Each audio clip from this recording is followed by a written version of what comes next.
Stage پر تشریف فرما مرکزی میلاد کمیٹی کے ذمہ داران،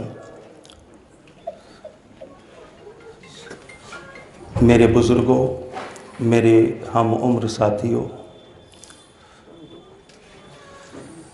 نوجوانوں، پیارے بچوں، پس پردہ سننے والی میری ماں اور بہنوں، السلام علیکم ورحمۃ اللہ وبرکاتہ۔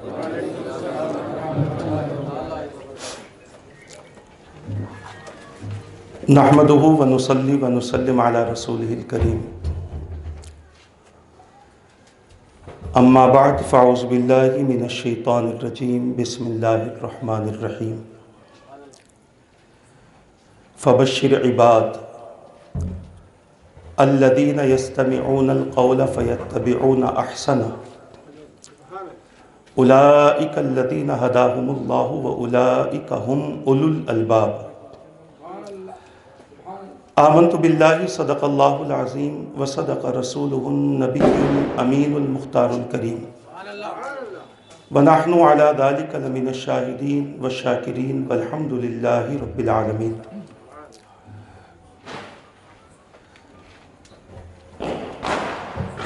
ومصطفیٰ برسا خیش را کے دی ہم اوست، اگر بہو نہ رسیدی تمام بولہ بیست۔ اللہ کی سرتاب قدم شان ہے یہ، انسان نہیں انسان وہ انسان ہے یہ۔ قرآن تو ایمان بتاتا ہے انہیں، ایمان یہ کہتا ہے میری جان ہے یہ۔ کروں تیرے نام پہ جاں فدا، نہ بس ایک جاں دو جہاں فدا۔ دو جہاں سے بھی نہیں جی بھرا، کروں کیا کروڑوں جہاں نہیں۔ عزیزان ملت اسلامیہ، آج ہم اور آپ مرکزی میلاد کمیٹی کی طرف سے منعقد ہونے والے 12 روزہ جلسوں میں سے 10ویں اجلاس میں جمع ہوئے ہیں۔ مختلف محلوں میں ہونے والے یہ اجلاس اللہ اور اس کے رسول کی محبت کا پیغام دینے والے، حضور پاک صلی اللہ تعالی علیہ وسلم کی سیرت کا درس دینے والے، اپنی زندگی کو عقائد و اعمال سے سرشار کرنے والے اب تک کے اجلاس آپ حضرات کے سامنے ہوئے ہیں، اور ان اجلاس میں آپ حضرات نے شرکت کی ہے۔ انہی اجلاس کا ایک جلسہ آج بھی منعقد کیا گیا، اور جس کا عنوان عشق رسول رکھا گیا۔ عشق رسول، محبت رسول، یہ کوئی مختصر سا عنوان نہیں ہے، یہ بہت بڑا عنوان ہے،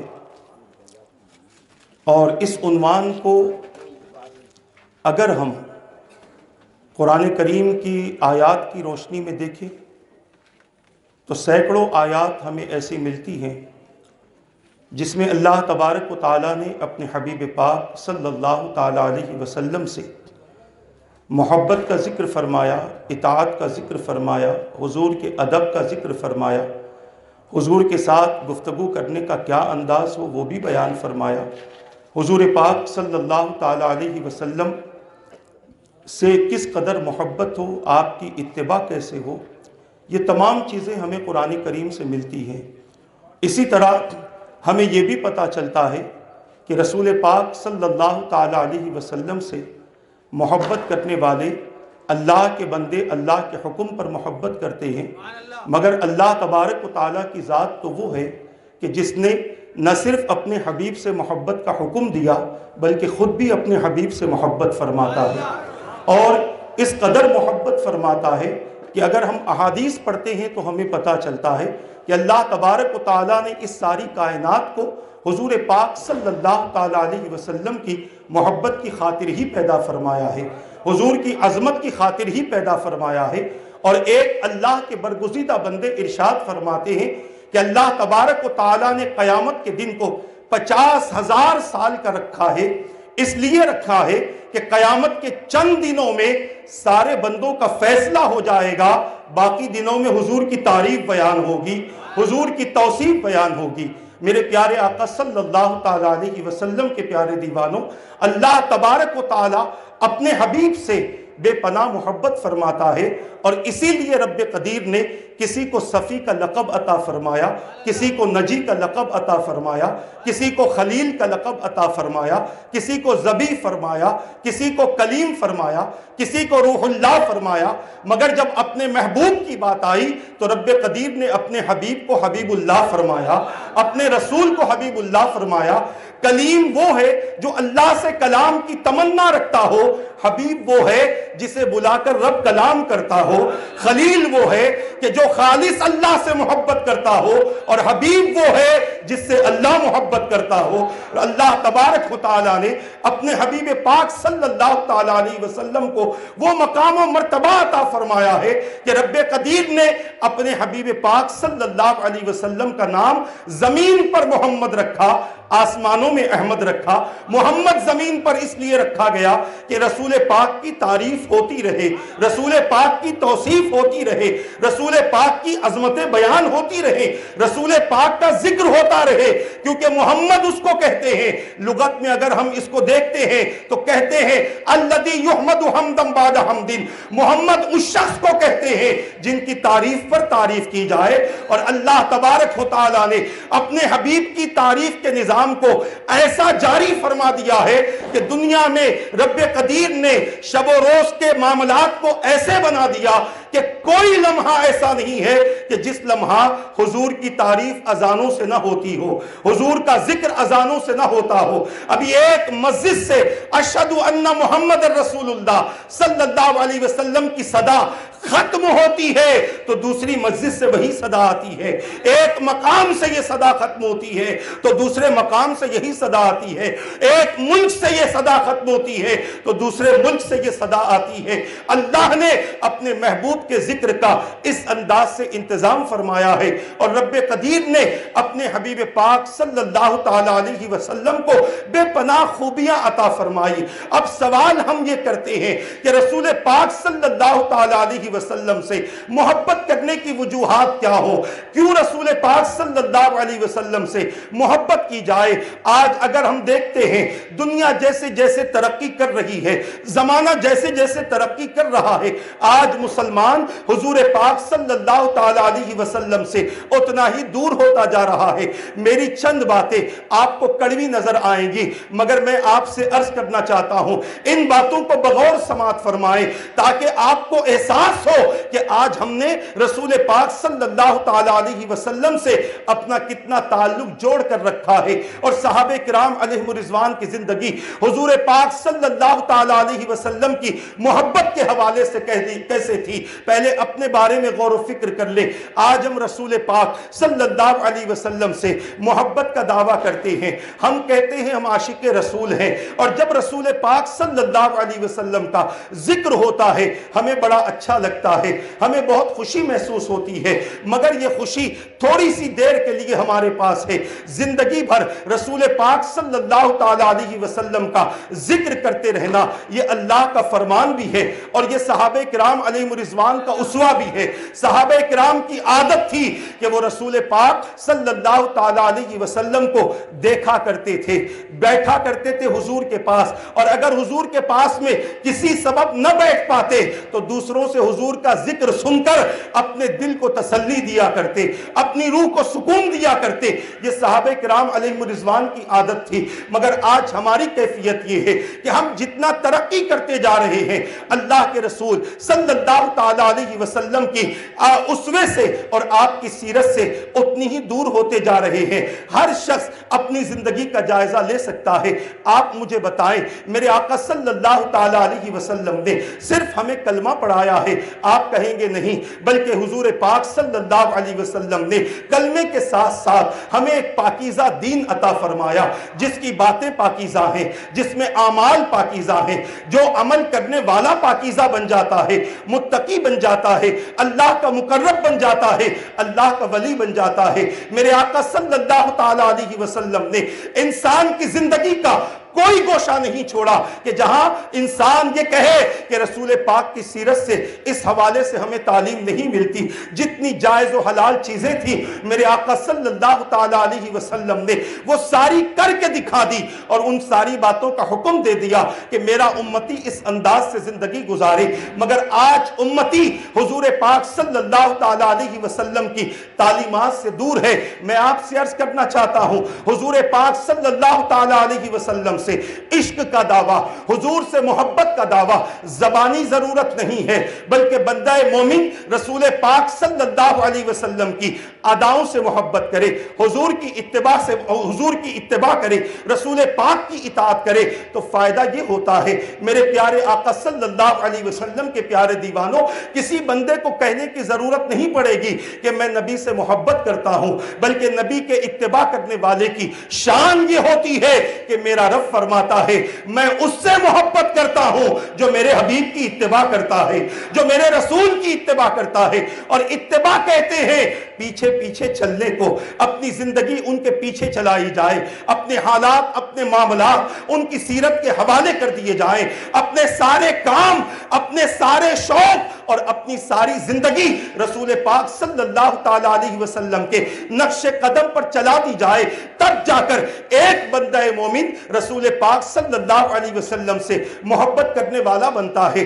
آج اس دور میں اگر ہم بات کریں کہ تم اپنے سر پر امامہ باندھو، تم اپنے لباس کو اسلامی کر لو، تم اپنے چہرے پر داڑھی سجا لو، تم اپنی زندگی کو حضور کی سنت و سیرت کے حوالے سے تبدیل کر دو، تب جا کر تم اللہ کے رسول سے محبت کرنے والے کہلائے جاؤ گے، تو سامنے والا یہ کہتا نظر آئے گا کہ یہ ساری باتیں اگر ہم کریں گے لوگ دیوانہ کہیں گے، لوگ ہمیں مجنوں کہیں گے، لوگ ہمیں پاگل کہیں گے، لوگ ہمیں نہ جانے کیا کیا لقب دیں گے، لوگ ہمیں شدت پسند کہیں گے۔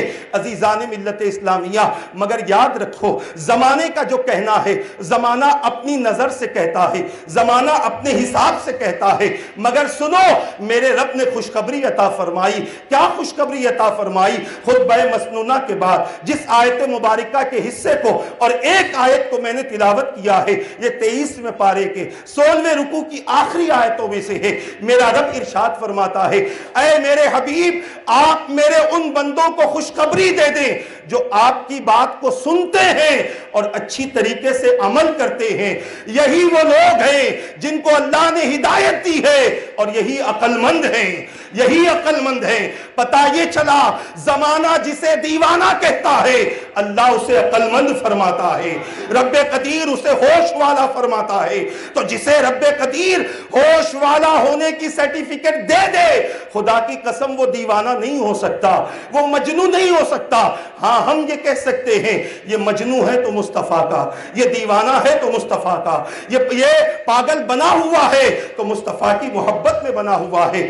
ایسے کئی واقعات ہمیں تاریخ کی کتابوں میں ملتے ہیں، احادیث کی کتابوں میں ملتے ہیں کہ صحابہ کرام نے حضور پاک صلی اللہ تعالیٰ علیہ وسلم سے جس انداز سے محبت کی ہے، اگر اس محبت کے بارے میں امام حسن بصری رضی اللہ تعالیٰ عنہ کے سوال کا جواب ہم سنیں۔ کسی نے آپ سے پوچھا تھا اے امام آپ یہ بتائیں آپ نے حضور کے صحابہ کا زمانہ دیکھا ہے اور یہ زمانہ بھی دیکھ رہے ہیں، دونوں زمانے میں آپ نے کیا فرق محسوس کیا ہے؟ ابھی چند سال ہی گزرے ہیں۔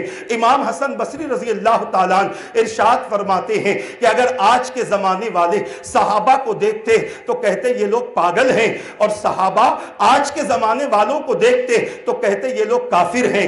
پوچھا کیوں؟ تو کہا صحابہ حضور کے دین پر عمل کرتے تھے اور آج دنیا داری بھر چکی ہے، آج نفسانی خواہشات کے تقاضوں کو بندہ پورا کرتا ہوا نظر آتا ہے۔ وہ حضور پاک صلی اللہ تعالیٰ علیہ وسلم سے بڑا قریب کا زمانہ تھا، آج تو 1400 سال سے زیادہ عرصہ گزر چکا، زمانہ بدلتا رہا، حالات بدلتے رہے، عشق رسول اپنی جگہ پر قائم رہا، محبت رسول کے تقاضے اپنی جگہ پر قائم رہے۔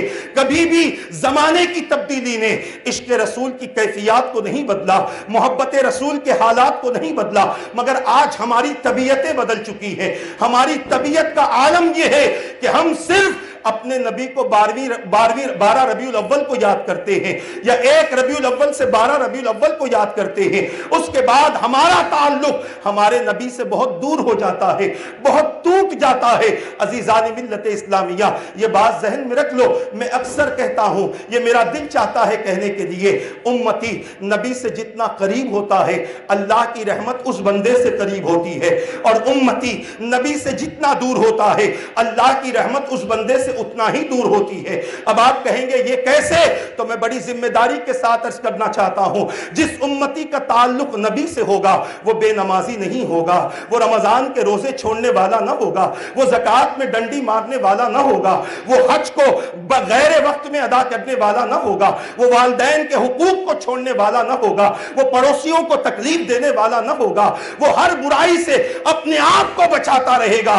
جو نبی سے قریب ہوتا ہے اور جو نبی سے دور ہوتا ہے، دنیا کے قریب ہوتا ہے، اپنے نفسانی خواہشات کو جو پورا کرتا ہے، اس بندے کی کیفیت یہ ہوتی ہے کہ وہ بندہ ہر قسم کی برائی میں ملوث ہوتا ہے۔ اور سن لو، اللہ کی رحمت اللہ کے نیک بندوں پر نازل ہوا کرتی ہے، مگر اس کا ہرگز یہ مطلب نہیں کہ گناہگار بندوں کے لیے اللہ کی رحمت نہیں ہے۔ گناہگار بندوں کے لیے بھی اللہ کی رحمت ہے، مگر جو رحمت خاص اللہ اپنے نیک بندوں پر نازل فرماتا ہے، گناہگار ان رحمتوں سے محروم کر دیا جاتا ہے۔ آؤ میں آپ کو بتاتا ہوا چلو، اگر ہم قرآن پاک کی روشنی میں حضور پاک صلی اللہ تعالی علیہ وسلم کی محبت کے حوالے سے دیکھتے ہیں، یہ بات ذہن میں رکھ لیں، کسی انسان کے اندر محبت اس وقت تک پیدا نہیں ہو سکتی جب تک اس کے اندر ادب پیدا نہ ہو۔ جب تک ادب پیدا نہ ہو محبت پیدا نہیں ہو سکتی۔ اور بڑی ذمہ داری کے ساتھ کہہ رہا ہوں، جب تک ادب نہ ہو علم بھی نہیں آتا۔ پہلے ادب آنا چاہیے پھر علم آتا ہے، اور جس کے پاس بغیر ادب کے علم کی سند مل جاتی ہے وہ عالم کہلایا ضرور جاتا ہے مگر حقیقت میں عالم نہیں ہوتا۔ اور جس کے پاس ادب ہوتا ہے اگر اس کے پاس علم نہ بھی ہو مگر یہ ادب اسے تعظیم سکھاتا ہے اور اسے اللہ کا قرب عطا کرتا ہے۔ بڑی ذمہ داری کے ساتھ میں عرض کر رہا ہوں، ایک اللہ کے برگزیدہ بندے فرماتے ہیں، میں نے اپنے بزرگ کے پاس 19 سال ادب کی تعلیم حاصل کی ہے۔ آج کئی سال ہم علم حاصل کرتے ہیں، وہ بزرگ فرماتے ہیں 19 سال ادب کی تعلیم حاصل کی ہے اور 1 سال علم حاصل کیا ہے۔ پھر فرماتے ہیں مجھے افسوس اس بات کا رہا کہ وہ 20واں سال بھی ادب حاصل کر لیتا، وہ 20واں سال بھی ادب کی تعلیم حاصل کر لیتا۔ کیوں؟ ادب نہ ہو تو عشق نہیں آتا، ادب نہ ہو تو محبت نہیں آتی۔ میں آپ کو اللہ کے فرمان کی روشنی میں چند باتیں بتاتا چلوں۔ اللہ تبارک و تعالیٰ نے جہاں قرآن پاک میں اپنے نبی سے محبت کا حکم دیا کہ میرے رسول سے محبت کرو، کتنی محبت کرو تو 9واں پارہ پڑھ لو، وہ 10واں پارہ پڑھ لو، 10ویں پارے کے 90 رکوع کی آخری آیت پڑھ لو کہ تمہارے باپ دادا سے زیادہ محبت ہو، تمہارے بیٹوں سے زیادہ محبت ہو، تمہارے بھائیوں سے زیادہ محبت ہو، تمہاری بیویوں سے زیادہ محبت ہو، تمہارے عیش و عشرت کے سامان سے زیادہ محبت ہو، تمہارے اس مال سے زیادہ محبت ہو جس کو تم نے جمع کر رکھا ہے، تمہاری اس تجارت سے زیادہ محبت ہو کہ جس کا نفع اور نقصان کا تمہیں خوف ہوتا ہے، تمہارے اس مکان سے زیادہ محبت ہو جس میں رہنے کو تم پسند کرتے ہو۔ اس سے زیادہ محبت اللہ اور اس کے رسول سے ہو۔ اگر اس سے زیادہ محبت نہ ہوگی تو رب نے فرما دیا فتربصوا، انتظار کرو حتی یاتی اللہ بامری، اللہ تعالیٰ اپنا فیصلہ سنا دے، اور اللہ فاسقوں کو ہدایت نہیں دیتا۔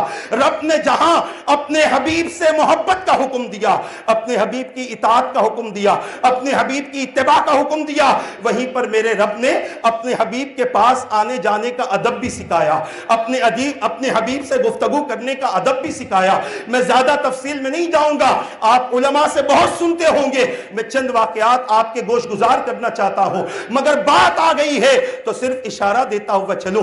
آپ دیکھو میرے رب نے اپنے حبیب پاک صلی اللہ تعالی علیہ وسلم کے ماننے والوں سے ارشاد فرمایا، اے میرے حبیب کے ماننے والوں، جب میرے حبیب کے دربار میں آؤ تو تم میرے حبیب کو جب خطاب کرو تو کیا کہو؟ لا تقولوا راعنا وقولوا انظرنا۔ میرے رب نے فرمایا اب راعنا رائنا کہنا بند کر دو، کیونکہ تم رائنا کہتے ہو تو تمہارا نظریہ یہ ہوتا ہے کہ حضور ہماری طرف توجہ فرمائے، مگر اسی بات کو کچھ لوگ رائنا کہتے تھے۔ معاذ اللہ ہمارے چرواہے، ہمارے خادم، ہمارے کام کرنے والے، یہ زو معنی میں استعمال ہو رہا تھا۔ رب نے فرمایا اے ایمان والو اب سے رائنا نہ کہو بلکہ کہو انظرنا، یا رسول اللہ نظر کرم فرما دیجئے، میرے آقا نگاہ کرم فرما دیجئے، یہ اللہ نے سکھایا ہے۔ اب آپ اندازہ کریں جو اللہ نے قرآن میں سکھایا ہے، اگر ہم کہیں یا رسول اللہ انظر حالنا، یا حبیب اللہ اسمع قالنا، جب ہم یہ کہتے ہیں تو جب وہ غلط نہیں ہے تو یہ بھی غلط نہیں ہو سکتا، جب وہ غلط نہیں ہے تو یہ بھی غلط نہیں ہو سکتا۔ اور آگے بڑھو، یہ ادب ہے حضور پاک صلی اللہ تعالیٰ علیہ وسلم کی توجہ کو اپنی جانب مبذول کروانے کا۔ اب میرے آقا صلی اللہ تعالیٰ علیہ وسلم کے حوالے سے قرآن مقدس ارشاد فرماتا ہے، واقعہ یہ ہوا کہ چند صحابہ حضور پاک صلی اللہ تعالیٰ علیہ وسلم کے بلانے پر حضور کے بیت مقدس تشریف لے گئے، اور وہاں جا کر حضور نے انہیں کھانے کی دعوت دی تھی۔ وہ کھانے کے لیے بیٹھے، اور بیٹھنے کے بعد کھانا کھا چکے، کھانا کھا کر کچھ دیر گفتگو کرنے میں لگ گئے۔ میرے آقا صلی اللہ تعالیٰ علیہ وسلم کا حجرہ مبارک بہت چھوٹا تھا، مگر حضور کسی کو اٹھانا نہیں چاہتے تھے، حضور کسی کو یہ کہنا نہیں چاہتے تھے کہ چلو اٹھو اب کھانا ہو گیا باہر چلے جاؤ۔ اللہ کے رسول صلی اللہ تعالیٰ علیہ وسلم کی اس کیفیت کو دیکھا گیا، اللہ نے قرآن مقدس میں آیت نازل فرما دی کہ اے میرے محبوب کے صحابہ، جب تم نبی کے گھر میں کھانا کھا چکے ہو تو اب یہاں پر گفتگو کر کے نہ بیٹھو، اب یہاں سے چلے جاؤ، اور سنو میرا نبی شرماتا ہے کہ تمہیں حق کہے مگر اللہ حق کہنے سے نہیں شرماتا۔ عزیزان ملت اسلامیہ، پتہ یہ چلا کہ عام لوگوں کے گھر میں جا کر دعوت میں جس طریقے سے بیٹھ جاتے ہو، نبی کے گھر میں ویسا نہیں بیٹھ سکتے، بلکہ نبی کے گھر کا ادب الگ ہے، نبی کے گھر کا مقام الگ ہے، اور نبی کے گھر کی کیفیت الگ ہے۔ اب اسی طریقے سے اور آگے بڑھے، اللہ تبارک و تعالیٰ نے اپنے کسی بھی بندے کو، کسی بھی ایمان والے کو نبی سے آگے بڑھ کر کسی عمل کرنے کو منع فرما دیا کہ کوئی امتی رسول سے آگے بڑھ کر کوئی عمل نہ کرے۔ آج کہتے ہیں کہ ہم چاہیں تو رسول سے زیادہ عمل کر سکتے ہیں، معاذ اللہ۔ قرآن کہتا ہے نبی سے آگے بڑھ کر عمل نہ کرنا، تو نبی سے زیادہ عمل کس کا ہو سکتا ہے؟ نبی کے برابر عمل کس کا ہو سکتا ہے؟ مجھے اس تفصیل میں جانا نہیں ہے۔ پھر یہی قرآن اپنے ماننے والوں سے کہتا ہے نبی کی آوازوں پر اپنی آوازوں کو بلند نہ کرو۔ یہ ادب سکھایا جا رہا ہے۔ آپ اور ہم کسی کے گھر پر جاتے ہیں تو باہر دیکھتے ہیں کہ دروازے پر بیل ہوتی ہے تو بیل بجاتے ہیں، اگر لائٹ نہ ہو تو باہر سے زور زور سے پکارتے ہیں فلاں صاحب نکل آئیے، فلاں صاحب باہر آئیے۔ پکارنے کے انداز الگ ہوتے ہیں، کوئی آہستہ سے پکارتا ہے، کوئی بہت زور سے پکارتا ہے، کوئی اس سے زیادہ زور سے پکارتا ہے۔ مگر سنو ایک امتی میں اور نبی میں فرق کیا ہے؟ اللہ نے نبی کا ادب سکھایا، فرمایا لا تجعلوا دعاء الرسول بینکم کدعاء بعضکم بعضا۔ اللہ تبارک و تعالیٰ نے ارشاد فرمایا کہ نبی کو، رسول کو ایسے نہ پکارو جیسے تم ایک دوسرے کو پکارا کرتے ہو۔ عزیزان ملت اسلامیہ، قرآن نے صرف اطاعت نہیں سکھائی، قرآن نے صرف اتباع نہیں سکھائی، قرآن نے رسول پاک صلی اللہ علیہ وسلم کا ادب سکھایا ہے۔ اور سنو، جب تک ادب نہیں ہوتا اس وقت تک محبت پیدا نہیں ہو سکتی، جب تک ادب نہیں ہوتا اس وقت تک عشق پیدا نہیں ہو سکتا، اور جس کے اندر ادب ہوتا ہے خدا کی قسم وہ بہت زیادہ عاشق ہوتا ہے، وہ بہت زیادہ محبت کرنے والا ہوتا ہے۔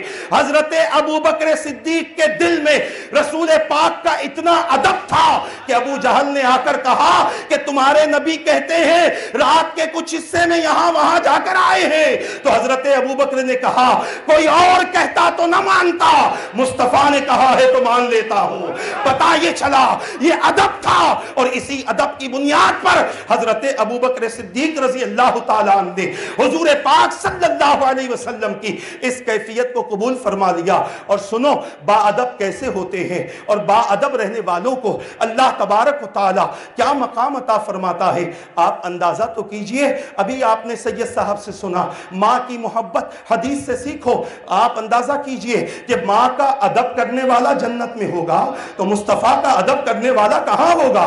رسول اللہ کا چاہنے والا اور رسول اللہ کا ادب کرنے والا کہاں ہوگا؟ پتہ یہ چلا کہ رسول کے صدقے میں ماں کی عظمتیں ملی ہیں، تو جس رسول کے صدقے میں ماں کی عظمتیں ملی اور کوئی بندہ ان کا ادب کر لے تو وہ جنت میں جاتا ہے، تو مصطفیٰ کا ادب بھی جنت میں پہنچاتا ہے، مصطفیٰ سے تعلق بھی جنت میں پہنچاتا ہے۔ آؤ میں آپ کو بتاتا ہوا چلوں، حضرت سیدنا موسیٰ علیہ السلام کا زمانہ ہے، ادب کی بات کر رہا ہوں، ادب کے بارے میں غور و فکر کر لو اور سوچ لو کہ ہمارے اندر کتنا ادب ہے، اور سن لو ادب کس چیز کا نام ہے؟ جس کے اندر ادب ہوتا ہے وہ کسی کے خلاف، کسی کے مرضی کے خلاف کام نہیں کرتا، بلکہ اپنی زندگی کو عاجزی کے ساتھ، انکساری کے ساتھ، تواضع کے ساتھ میں گزارا کرتا ہے۔ جس کے اندر رسول پاک صلی اللہ تعالی علیہ وسلم کا ادب موجود ہو، اس کی کیفیت تو بڑی نرالی ہے۔ جس نے رسول کے نام کا ادب کیا ہو اس کا کیا مقام ہوگا؟ حضرت موسیٰ علیہ السلام کا زمانہ ہے، آپ کے زمانے میں ایک شخص نے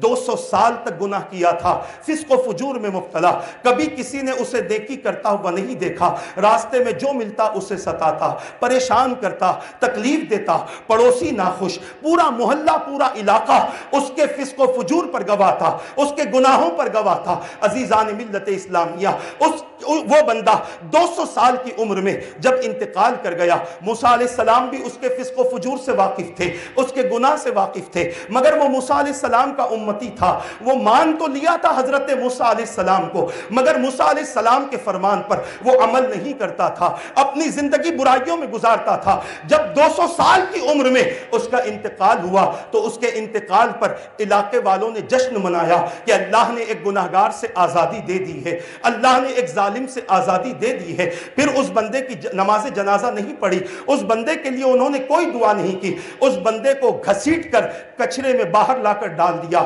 حضرت سیدنا موسیٰ علیہ السلام کو اللہ کی طرف سے وحی آتی ہے، اے موسیٰ جاؤ، میرا فلاں بندہ کچرے کے ڈھیر میں پڑا ہے، اسے اٹھا لاؤ، اسے غسل دو، اسے اچھا کفن پہناؤ، اسے عطر دو اور اس کے لیے دعائے مغفرت کرو۔ عزیزان ملت اسلامیہ، حضرت موسیٰ علیہ السلام اللہ کے حکم پر اس مقام پر جاتے ہیں جہاں پر اس بندے کو ڈال دیا گیا تھا۔ جب آپ دیکھتے ہیں بڑے پریشان ہوتے ہیں، یہ 200 سال کا گناہگار، اللہ اس کے جنازے کو غسل دینے کو کہتا ہے، اللہ اس کو کفن پہنانے کو کہتا ہے، اللہ کا حکم تھا، کرنا تھا، کوئی سوال نہ کر سکے، لہٰذا آپ لے کر آئے، آپ نے اس کے جنازے کو غسل دیا، اس کے جسم کو غسل دیا، پھر آپ نے اس کو کفن پہنایا، آپ نے اس کے لیے دعا کی، اچھی طریقے سے دفن کر دیا، اللہ کی بارگاہ میں عرض کیا، مولا یہ 200 سال کا گناہگار تھا، آخر تو نے اس پر اتنی مہربانی کیوں کی ہے؟ اللہ فرماتا ہے موسیٰ میں بھی جانتا ہوں یہ 200 سال سے گناہ کر رہا تھا، یہ لوگوں کو تکلیف دے رہا تھا، مگر اس نے اپنی زندگی میں ایک مرتبہ توریت کھولا، اس توریت میں اس نے میرے حبیب کی آمد کا ذکر پڑھا، اور پھر جہاں میرے حبیب کا نام آیا اس نام کو اس نے آنکھوں سے لگا لیا، پیشانی سے لگایا، سر پر رکھا۔ اے موسیٰ جس کے اندر میرے حبیب کا اتنا احترام ہو، جس کے اندر میرے حبیب کا اتنا ادب ہو، وہ ایسے کیسے جا سکتا ہے؟ اسی لیے میں نے تمہیں حکم دیا کہ میرے حبیب کے چاہنے والے کے جنازے کو غسل دو اور کفن دو، کیونکہ میرے حبیب کا چاہنے والا بھی میرا حبیب ہوتا ہے، میرا پسندیدہ ہوتا ہے۔ یہ ادب ہے، ادب کرنے والے کبھی بے نصیب نہیں ہوتے، اسی لیے آپ بارہا سنتے ہیں با ادب با نصیب، بے ادب بے نصیب، ادب والے نصیب والے ہوتے ہیں، بے ادب بے نصیب ہوتے ہیں۔ اب آؤ میں آپ کو بتاتا ہوا چلوں، اللہ تبارک و تعالیٰ نے قرآن مقدس میں ہمیں اپنے حبیب پاک صلی اللہ تعالیٰ علیہ وسلم کا ادب سکھایا۔ جب بندے کے اندر ادب آتا ہے تبھی اس کے اندر اطاعت کا جذبہ پیدا ہوتا ہے، اتباع کا شوق پیدا ہوتا ہے، رسول پاک صلی اللہ علیہ وسلم کے فرمان پر عمل کرنے کا شوق پیدا ہوتا ہے۔ آپ مجھے پسند نہیں کرتے، آپ میرا ادب نہیں کرتے، میری بات کہاں سے مانیں گے؟ آپ پہلے مجھے پسند کرنا پڑے گا، میرے سے تعلق بنانا پڑے گا، اس کے بعد آپ میری بات ضرور مانیں گے۔ رسول پاک صلی اللہ تعالی علیہ وسلم کی بات کو ماننے اور سننے کرنے کے لیے حضور کا ادب بے حد ضروری ہے۔ آپ تاریخ پڑھ لیجئے، جتنے صحابہ کرام ہیں، جتنے تابعین ہیں، جتنے ائمہ ہیں، جتنے مجتہدین ہیں، جتنے صوفیاء ہیں، جتنے ابدال ہیں، جتنے اغواس ہیں، جتنے قلندر ہیں، جتنے بھی اوتاد ہیں، آپ ان سب کی تاریخ پڑھ لیجئے۔ محققین کی تاریخ پڑھیں، مفسرین کی تاریخ پڑھیں اور فقہا کی تاریخ پڑھیں، آپ کو پتا چلے گا یہ سب کے سب با ادب تھے اور ایسے ادب والے تھے کہ حضرت سیدنا انس ابن مالک یا مالک ابن انس یا مالک ابن دینار رضی اللہ تعالیٰ عنہ کے تعلق سے بتایا جاتا ہے کہ جب آپ سے کوئی آ کر کہتا کہ حضور کی حدیث سنا دیجئے تو آپ کی کیفیت یہ ہوتی، آپ یہ نہیں کہتے آؤ سنا دو، جیسے آج کل پان کے ڈبے پہ پان بنانے والا حدیث پیش کر رہا ہے، بنڈی ڈھکیلنے والا حدیث پیش کر رہا ہے، منہ میں گٹکا اور منہ میں نہ جانے کیا کیا بھرا ہوا ہے، ایسے لوگ حدیث پیش کرتے ہیں۔ میں ان سے یہ کہنا چاہتا ہوں کہ رسول پاک کا نام ہے جس کے لیے ہمارے اکابر نے فرمایا ہزار بار بشویم دہن زمش کو گلاب ہنوز نام تو گفتن کمال بے ادبیس، کہ ہزار بار اگر منہ کو مشک گلاب سے دھو لو پھر بھی رسول کا نام لینا بے ادبی ہے۔ اور بعض صوفیاء نے فرمایا کہ رب قدیر نے کلمے میں پہلے اپنا نام بعد میں حضور کا نام اس لیے رکھا ہے کہ پہلے اللہ کے نام سے زبان پاک ہو جائے پھر مصطفیٰ کا نام لیا جائے۔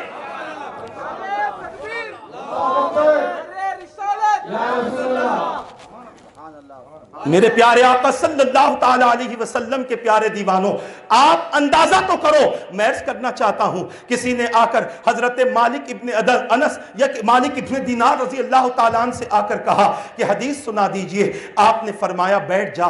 آپ گئے، غسل کیا، اچھا سا کپڑا پہنا، اچھا سا امامہ پہنا، بہت زیادہ خوشبو لگائی، آئے اونچے مقام پر بیٹھ گئے، اس کے بعد کہا قال رسول اللہ صلی اللہ علیہ وسلم، حضور پاک صلی اللہ علیہ وسلم نے ارشاد فرمایا۔ اس نے حدیث سن لی تو پھر پوچھا حضرت اتنا زیادہ اہتمام کیوں ہے؟ تو کہا جس نبی کا ذکر کر رہا ہوں وہ بڑے اہتمام والے ہیں، اسی لیے اہتمام کے ساتھ ان کا ذکر کرتا ہوں، یہ ادب ہے۔ اور حضرت مالک رضی اللہ تعالیٰ عنہ کے تعلق سے فرمایا گیا کہ ان کا ادب یہ تھا کہ کبھی مدینے پاک میں چپل پہن کر نہیں گھومتے تھے، ایک مرتبہ چل رہے تھے، پاؤں میں کانٹا چبھا، اس کانٹے کو آپ نے کپڑے سے باندھ کر پیر کے اندر مضبوط کر لیا۔ کسی نے کہا حضرت زخم بڑھ سکتا ہے، فرمایا وہ اور کانٹا ہوگا جو زخم بڑھاتا ہے، یہ نبی کے شہر کا کانٹا ہے، اس کانٹے میں بھی اللہ نے شفا رکھی ہے۔ میرے پیارے آقا صلی اللہ علیہ وسلم کے پیارے دیوانوں، یہ ادب ہے۔ جب تک ادب نہیں ہوتا تب تک عشق اور محبت نہیں آتا۔ سب سے پہلے ادب پیدا کرنے کی ضرورت ہے، اور ادب پیدا کرنے کے لیے ذات کو سمجھنا پڑے گا کہ حضور کیا ذات ہیں، حضور کا مقام کیا ہے، حضور کا مرتبہ کیا ہے۔ یہ ان لوگوں کی بات نہ سنیں جو حضور کو بڑا بھائی کہتے ہیں، اپنے جیسا کہتے ہیں معاذ اللہ، یا پھر پوسٹ مین کہتے ہیں، ڈاکیا کہتے ہیں، اور پھر کوئی حقیقت نہیں حضور کی، اس انداز کی بات کرتے ہیں۔ میرے پیارے آقا کے پیارے دیوانوں، اگر حضور کی کوئی عظمت نہ ہوتی تو مسجدوں میں اذانوں میں کیوں ان کا ذکر ہوتا ہے، نمازوں میں ان پر سلام کیوں ہوتا ہے؟ عزیزان ملت اسلامیہ، یہ ساری چیزیں اہل محبت کے سمجھ میں آتی ہیں، جن کے دل رسول پاک کی محبت کے حوالے سے سخت ہو چکے ہیں، جن کے دماغوں پر پردے پڑ چکے ہیں، جن کی آنکھوں پر پردے پڑ چکے ہیں، جن کے کانوں پر پردے پڑ چکے ہیں۔ یہ میں ان کے لیے بات نہیں کر رہا، میں ان کے لیے بات کر رہا ہوں جو رسول پاک صلی اللہ تعالیٰ علیہ وسلم سے ذرہ برابر بھی محبت رکھتے ہیں۔ میں عرض کرنا چاہتا ہوں کہ پہلے ذات کو سمجھنے کی کوشش کرو۔ میرے آقا صلی اللہ تعالیٰ علیہ وسلم کس شخصیت کا نام ہے؟ سب جانتے ہیں کہ اللہ تبارک و تعالیٰ نے حضور پاک صلی اللہ تعالیٰ علیہ وسلم کو بلند و بالا رتبہ عطا فرمایا ہے۔ اس سے اندازہ لگایا جا سکتا ہے کہ 1,00,000 کم و بیش 1,24,000 انبیاء کرام اس فرش گیتی پر تشریف لائے، مگر کسی نبی نے اپنے بعد میں آنے والے نبی کا ذکر نہیں کیا۔ ہر نبی نے ذکر کیا تو مصطفیٰ کا کیا ہے، رسول پاک کا کیا ہے۔ قرآن اس پر شاہد ہے، حضرت عیسیٰ علیہ السلام کا قول موجود ہے کہ آپ نے بنی اسرائیل سے کہا تھا یا بنی اسرائیل انی رسول اللہ علیکم مصدقا لما بین یدی من التورات ومبشرا برسول یاتی من بعد اسمہ احمد، میں ایسے رسول کی تمہیں خوشخبری دیتا ہوں جو میرے بعد آنے والے ہیں، ان کا نام احمد ہے۔ اللہ نے آسمانوں میں احمد نام رکھا ہے، اور احمد کس کو کہتے ہیں؟ احمد اس ذات کو کہتے ہیں کہ جس کے برابر کوئی خدا کی تعریف کر ہی نہیں سکتا، جس نے اللہ کی تعریف اتنی کر دی ہے کہ اب ان کے برابر کوئی اللہ کی تعریف نہیں کر سکتا۔ جب ذکر کرنے میں کوئی امتی نبی کے برابر نہیں ہو سکتا تو ذات میں امتی نبی کے برابر کیا ہو سکتا ہے؟ جب عمل میں امتی نبی کے برابر نہیں ہو سکتا۔ عزیزان ملت اسلامیہ، اللہ کے رسول کی شان وہ ہے کہ ایک مرتبہ صحابہ تشریف فرما ہے، صحابہ کی مجلس سجی ہے، حضرت ابن عباس رضی اللہ تعالیٰ عنہما اس حدیث پاک کے راوی ہیں، فرماتے ہیں کہ صحابہ کی محفل سجی تھی۔ حدیث پاک کا معنی اور مفہوم عرض کر رہا ہوں۔ صحابہ بیٹھے گفتگو کر رہے تھے، حضور پاک صلی اللہ علیہ وسلم دور سے ان کی گفتگو سن رہے تھے کہ میرے صحابہ میرے غائبانے میں کیا باتیں کرتے ہیں، میرے آقا سن رہے ہیں۔ ایک صحابی کہتے ہیں اللہ نے حضرت آدم علیہ السلام کو صفی بنایا ہے، ایک نے کہا حضرت نوح علیہ السلام کو اللہ نے نجی بنایا ہے، ایک نے کہا حضرت ابراہیم کو خلیل بنایا ہے، ایک نے کہا حضرت موسیٰ کو کلیم بنایا ہے، ایک نے کہا حضرت عیسیٰ کو روح اللہ بنایا ہے علیہم السلام۔ مگر جب میرے آقا نے ان سے یہ باتیں سن لی، حضور ان کے قریب ہوئے، فرمانے لگے اے میرے صحابہ، میں تمہاری گفتگو سن رہا تھا، بڑی پیاری پیاری باتیں تم کر رہے تھے، تم انبیاء کا ذکر کر رہے تھے، اور جس نبی کی شان تم نے جو بیان کی ہے اللہ نے یقیناً انہیں وہ مقام عطا فرمایا ہے۔ اب میری شان میری زبان سے سنو، اللہ نے سب کو وہ بنایا، مجھے اپنا حبیب بنایا ہے، اور سنو حبیب کون ہوتا ہے؟ حبیب وہ ہوتا ہے جس میں سارے نبیوں کی خوبیاں جمع ہے، جس میں سارے نبیوں کی خوبیاں جمع ہے۔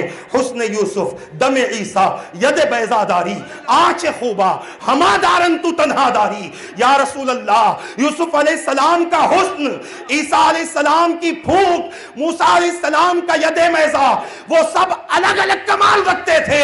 مصطفیٰ آپ سارے کمالات والے ہیں، آپ سب کمالات والے ہیں۔ یہ میرے مصطفیٰ کی ذات ہے، یہ میرے آقا صلی اللہ تعالیٰ علیہ وسلم کی ذات ہے۔ عزیزان ملت اسلامیہ، اسی لیے تو حضرت حسان ابن ثابت نے کہا، انہوں نے تو یہ کہا، حضرت حسان ابن ثابت نے کہا وَأَحْسَنَ مِنْكَ لَمْ تَرَ قَطُّ عَيْنِي وَأَجْمَلَ مِنْكَ لَمْ تَلِدِ النِّسَاءُ خُلِقْتَ مُبَرَّأً مِنْ كُلِّ عَيْبٍ كَأَنَّكَ قَدْ خُلِقْتَ كَمَا تَشَاءُ۔ یا رسول اللہ، میری آنکھ نے آپ سے زیادہ حسین نہیں دیکھا، اور کسی ماں نے آپ سے زیادہ جمیل پیدا ہی نہیں کیا۔ اللہ نے ہر عیب سے آپ کو پاک پیدا فرمایا ہے، گویا آپ جیسے چاہتے تھے اللہ نے ویسے بنا دیا ہے۔ میرے پیارے آقا کے پیارے دیوانوں، یہ ہمارے صحابہ کا عقیدہ ہے۔ میں اعلیٰ حضرت کا عقیدہ نہیں بتا رہا ہوں، اعلیٰ حضرت کا عقیدہ بتاؤں تو بعض لوگ کہہ سکتے ہیں کہ یہ تو ابھی 100 سال پہلے کی بات ہے، 150 سال پہلے کی بات ہے۔ میں 1400 سال پہلے منبر رسول پر کھڑے ہو کر رسول کے سامنے رسول کی تعریف کرنے والے حضرت حسان ابن ثابت رضی اللہ تعالیٰ عنہ کی بات بتا رہا ہوں۔ اگر یہ کلمات غلط ہوتے کہ آپ سے زیادہ حسین میری آنکھ نے نہیں دیکھا، اگر غلط ہوتے تو حضور منع فرما دیتے۔ اور سن لو، اللہ تبارک و تعالیٰ نے حضور کو تمام کمالات کو مکمل دے کر اللہ نے اپنے حبیب کو پیدا فرمایا۔ اسی لیے آپ دیکھیں، ہم یوسف علیہ السلام کے حسن کا ذکر قرآن میں پڑھتے ہیں، مگر جب ہم اسی قرآن میں پڑھتے ہیں یوسف علیہ السلام کے حسن کا ذکر بڑا طویل ہے، مگر کہیں بھی اللہ نے یوسف علیہ السلام کے حسن کی قسم نہیں کھائی۔ اور جب مصطفیٰ کی بات آئی ہے تو کہا وَالضُّحَىٰ، مصطفیٰ کے چمکتے ہوئے چہرے کی قسم۔ پتہ یہ چلا کہ جس کا چہرہ اتنا چمکدار ہے اس کا جسم کتنا چمکدار ہوگا، ان کا جسم کتنا نورانی ہوگا۔ ام المؤمنین عائشہ صدیقہ رضی اللہ تعالیٰ عنہ فرماتی ہے، یہ عشق کی باتیں کر رہا ہوں، محبت کی باتیں کر رہا ہوں۔ عزیزان ملت اسلامیہ فرماتی ہے ایک مرتبہ میں اپنے گھر میں بیٹھی ہوئی تھی، رات کا وقت تھا، ہاتھ میں سوئی تھی، دھاگا تھا، حضور کا جبہ مبارک تھا، سی رہی تھی، اچانک چراغ جلتے جلتے بجھ گیا، روشنی کے لیے تیل نہ تھا، اور اسی حالت میں میری سوئی زمین پر گر گئی، روشنی کا کوئی سامان نہ تھا۔ ابھی میں پریشان ہوں، کیا کروں، تلاش کر رہی ہوں، سوئی نہیں مل رہی ہے۔ اتنے میں مصطفیٰ کا آنا ہوا، رسول پاک کی آمد ہوئی، اور جب رسول پاک میرے گھر میں تشریف لائے سارا کمرہ منور ہو گیا، سارا کمرہ روشن ہو گیا، اور روشنی کا عالم یہ تھا کہ میری کھوئی ہوئی سوئی میں نے آسانی سے تلاش کر لی۔ اب سنو، یہاں تک آپ واقعہ سنتے ہو، اس کے بعد بھی سنو۔ ام المؤمنین نے عرض کیا، یا رسول اللہ صلی اللہ تعالیٰ علیہ وسلم، میں آپ کے اس حسن پر قربان جاؤں، میرے آقا میری سوئی گم ہو گئی تھی، اور آپ کو اللہ نے وہ نور اور وہ روشنی عطا فرمائی ہے کہ اس روشنی میں جب آپ تشریف لائے تو اس روشنی میں میں نے اپنی سوئی کو تلاش کر لیا۔ میرے آقا اللہ نے کتنا حسین آپ کو بنایا ہے۔ حضور نے فرمایا، اے عائشہ، کم نصیب ہوں گے وہ لوگ، بد نصیب ہوں گے وہ لوگ جو قیامت کے دن میرے اس چہرے کے دیدار سے محروم رہیں گے۔ ام المؤمنین نے عرض کیا، حضور وہ کون ہوں گے جو آپ کے چہرے انور کے دیدار سے محروم ہوں گے؟ حضور پاک صلی اللہ علیہ وسلم نے ارشاد فرمایا، اے عائشہ یہ وہ لوگ ہوں گے جن کے سامنے میرا نام لیا جاتا ہو اور وہ مجھ پر درود نہ پڑھتے ہو، ایسے لوگ قیامت کے دن میرے اس حسین چہرے کے دیدار سے محروم رہیں گے۔ عزیزان ملت اسلامیہ، بات کر رہا تھا محبت رسول صلی اللہ علیہ وسلم کی۔ میں یہ بتانا چاہتا ہوں کہ پہلے حضور کا ادب کرنے کے لیے حضور کی شخصیت کے بارے میں تعلیم حاصل کرو کہ حضور کیا ہیں، حضور کیسے ہیں، حضور کا کتنا بلند رتبہ ہے، کتنے بلند و بالا حضور کی ذات ہے۔ اب میں صرف ایک لفظ میں آپ سے یہ کہوں کہ کسی انسان کا ذکر عرش پر نہیں ہوتا، کسی انسان کا ذکر جنت میں نہیں ہوتا، کسی انسان کا نام جنت میں نہیں ہے، مگر میرے مصطفیٰ وہ ہیں کہ اللہ کے نام کے ساتھ عرش پر مصطفیٰ کا نام ہے، جنت کے دروازوں پر مصطفیٰ کا نام ہے، جنت کی حوروں کی پیشانیوں پر مصطفیٰ کا نام ہے، غلمان کے سینوں پر مصطفیٰ کا نام ہے، جنت کے درخت کے پتوں پر مصطفیٰ کا نام ہے۔ عزیزان ملت اسلامیہ، یہ حضور کی ذات مبارک ہے۔ اب آپ سوچیں، ہم کسی بڑے آدمی سے محبت کرنا چاہتے ہیں تو ہمارا اہتمام بھی اس کے لیے بہت بڑا ہوتا ہے۔ آپ کو آپ کے گھر کا باہر کا پڑوسی، غریب پڑوسی دعوت دے تو آپ اسی اہتمام کے ساتھ دعوت میں جاتے ہیں۔ کوئی آپ کا تاجر آدمی، تجارت کرنے والا، آپ کے لیول کا آدمی آپ کو دعوت دے تو آپ تھوڑے اپنے لباس کو بدلتے ہیں، اپنی وضاقتہ کو بدلتے ہیں، پھر جاتے ہیں۔ اور اسی کی جگہ اگر کوئی بہت بڑا آدمی آپ کو اپنی دعوت دے اور دعوت دے کر بلائے تو آپ نیا کپڑا خریدتے ہیں، نیا لباس خریدتے ہیں، نیا عطر خریدتے ہیں، نئی گھڑی خریدتے ہیں، نیا چپل خریدتے ہیں، تاکہ اہتمام کے ساتھ وہاں پر جانا ہے۔ میں صرف رہبری کے لیے مثال دے رہا ہوں، برابری کے لیے مثال نہیں دے رہا۔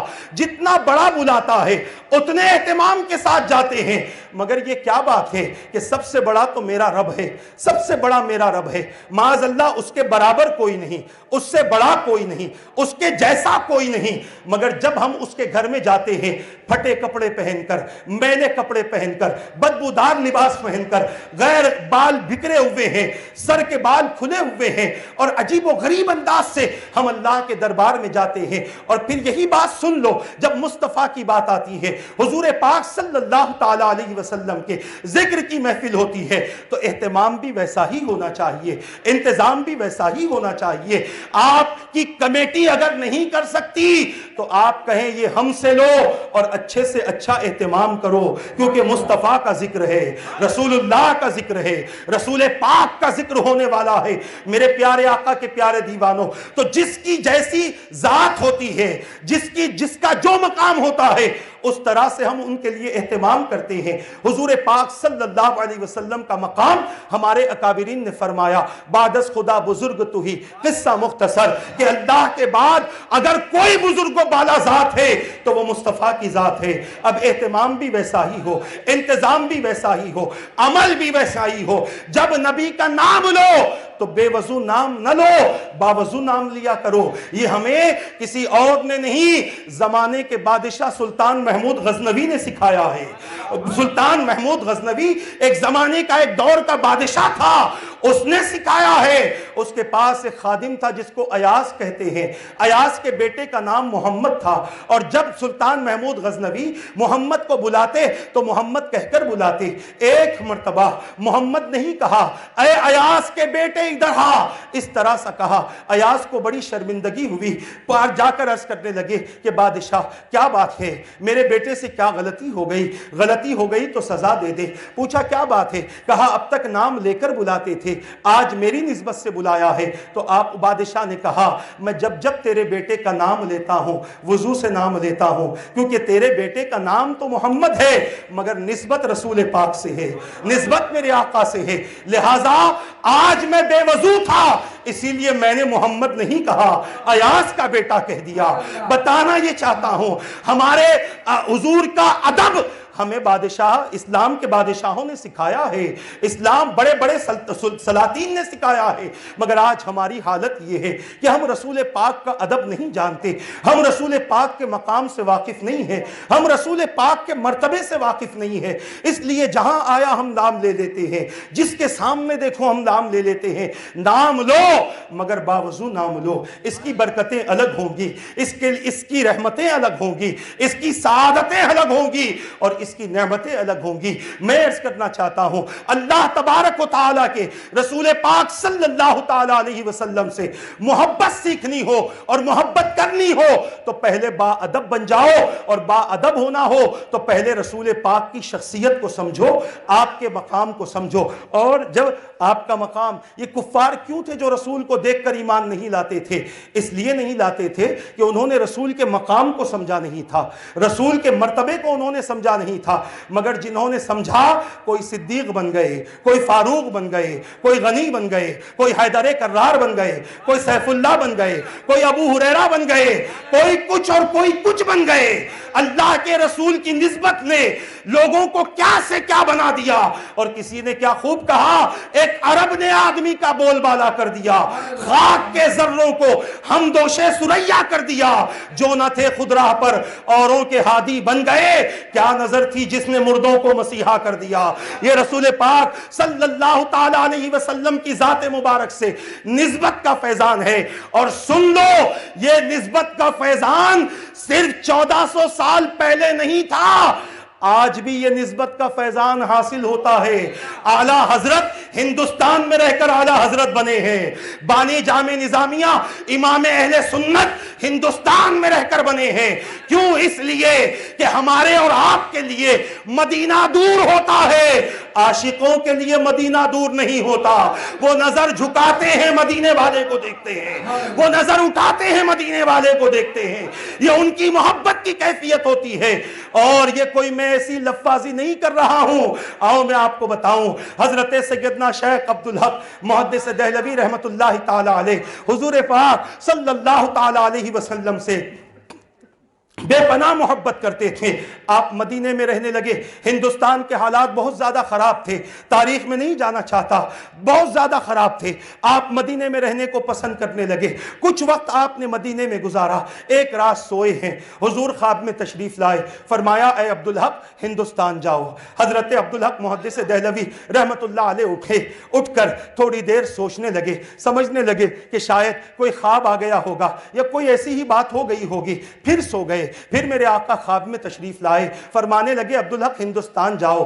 پھر اٹھے، پھر تھوڑی دیر سوچنے لگے، پھر سو گئے۔ پھر میرے آقا خواب میں تشریف لائے، اب کی بار میرے آقا فرماتے ہیں اے عبدالحق سنا نہیں، میں تم سے کہتا ہوں ہندوستان جانے کی تیاری کرو۔ شیخ عبدالحق محدث دہلوی رحمت اللہ تعالی علیہ حضور سے عرض کرتے ہیں یا رسول اللہ ہندوستان جاؤں گا، مدینے سے بہت دور ہو جاؤں گا، یہاں رہتا ہوں، بے چینی ہوتی ہے، بے قراری ہوتی ہے، پریشان ہوتا ہوں، مصیبت میں ہوتا ہوں، آپ کے پاس حاضر ہوتا ہوں، میرے آقا ساری بے چینی دور ہو جاتی ہے، آپ کے روضے کو دیکھتا ہوں، ساری پریشانی دور ہو جاتی ہے۔ میرے سرکار وہاں جاؤں گا تو میرا کیا حال ہوگا؟ میرے سرکار نے فرمایا اے عبدالحق ہندوستان جاؤ، یہاں پریشان ہوتے ہو تو میری مزار کو دیکھتے ہو، وہاں پریشان ہوگے، گردن جھکانا میں نظر آ جاؤں گا، گردن جھکانا میں نظر آ جاؤں گا۔ پتہ یہ چل رہا ہے حضور پاک صلی اللہ تعالیٰ علیہ وسلم اپنے عاشقوں کو نوازا کرتے ہیں، اپنے سے قریب رہنے والوں کو نوازا کرتے ہیں۔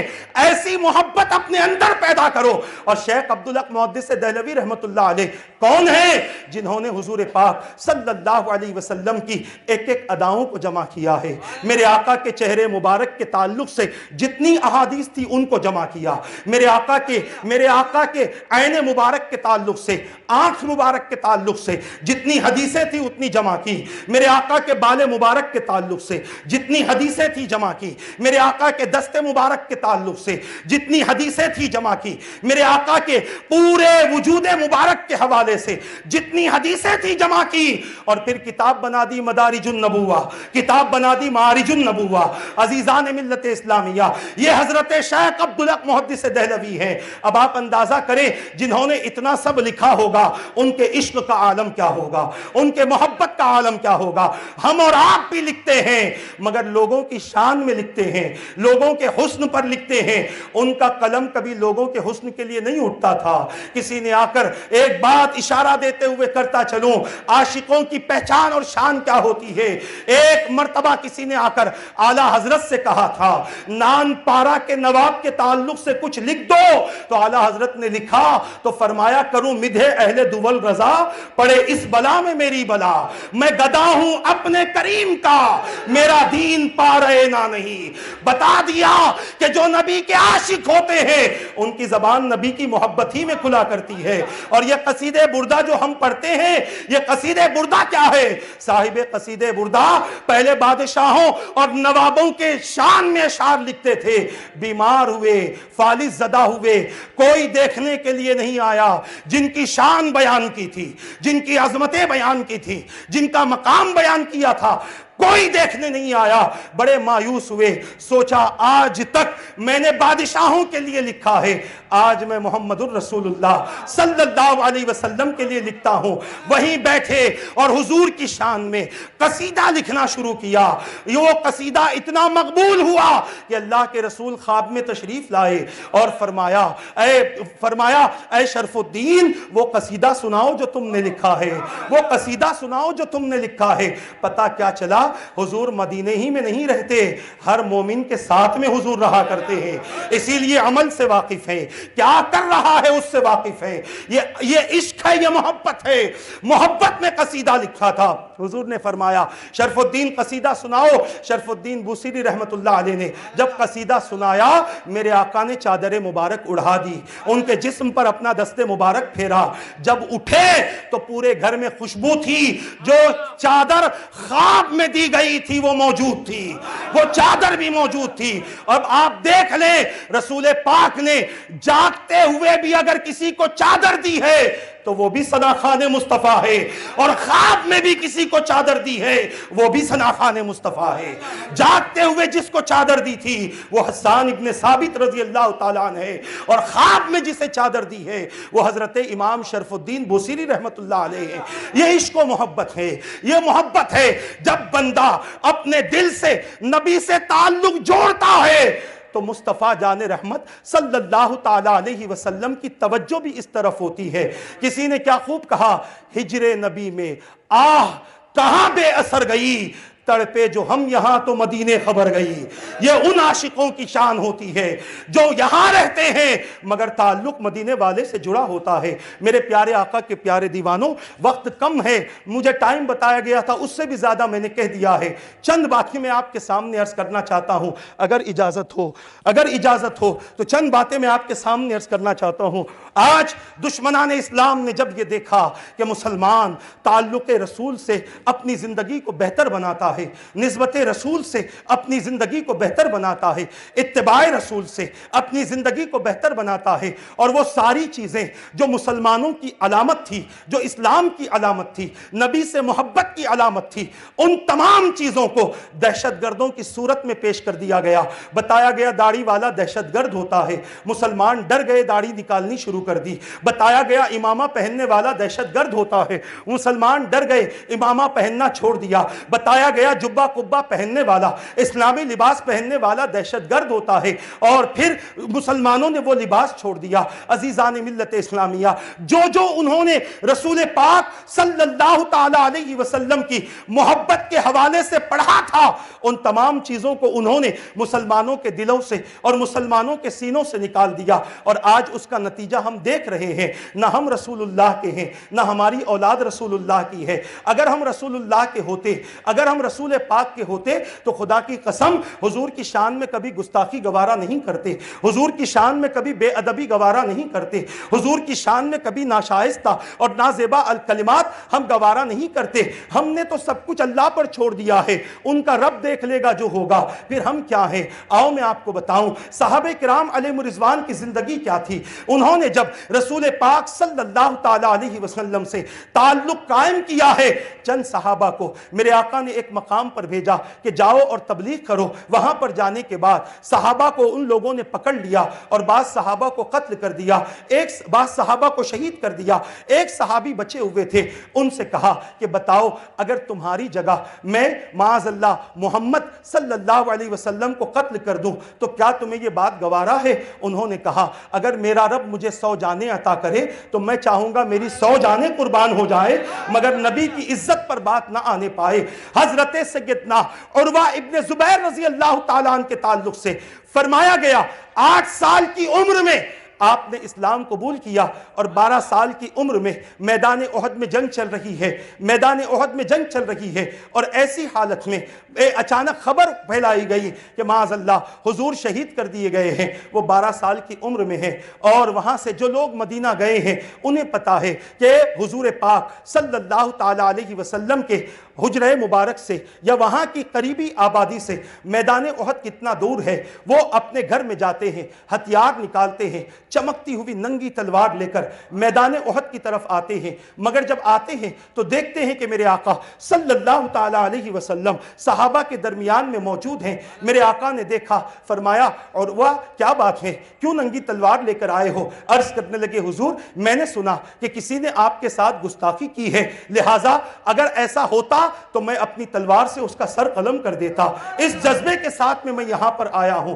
میں یہ نہیں کہتا کہ تلواریں اٹھاؤ، میں یہ نہیں کہتا کہ ہتھیار اٹھاؤ، ارے تم عاشق رسول بن جاؤ، تم رسول پاک سے محبت کرنے والے بن جاؤ۔ تمہاری نظر تلوار کا کام کرے گی، تمہاری نظر تیر کا کام کرے گی، تمہاری نظر سامنے والے کی زندگی کو بدل دے گی اور سامنے والے کی کیفیت کو بدل دے گی۔ میرے پیارے آقا صلی اللہ علیہ وسلم کے پیارے دیوانوں، آج ضرورت اس امر کی ہے، اور دیکھ لو بڑی ذمہ داری کے ساتھ ایک بہت باریک بات عرض کرنا چاہتا ہوں۔